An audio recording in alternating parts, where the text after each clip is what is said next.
জানো যে আমার বাসায় এসি লাগাইছি, আমি এসিতে বসে থাকি, তুমি না গরমের মধ্যে বললা কি ডেট করবো, আসো। তাহলে তো ভালোই হয়, চলো বাসায় যাই।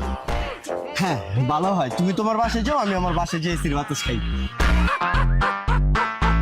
না মানে আমার বাসায় কেউ নাই।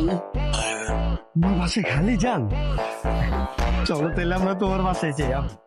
জান তোমার বাসায় এসি আছে না? না, এসি তো এখন লাগাইনি। এসি নেই?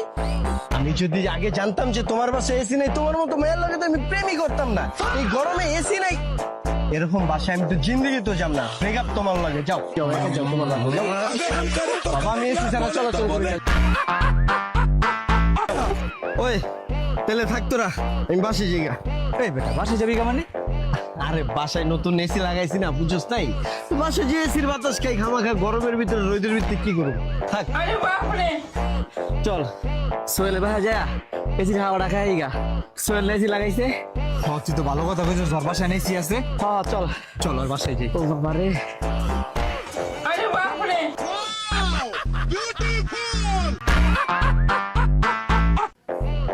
কিরে সোহেল তুই কি করতেছিস? আরে মামা এই যে এসির বাতাস খাই। দেখছো সয়না গুলো ওর বাসায় এসি। আরে বেটা বদলিস না, এসি কই ক। আরে মামা এইটার নামই তো আমি আদর করে এসি রাখছি, দেওস না কি বাতাসটা দেয়। আরে মামা জানোসই তো বর্তমানে কারেন্টের কি ঝামেলা, ঠিক মতো তো বাসায় কারেন্টই থাকে না, আর এসির বাতাস খাইতে কারেন্ট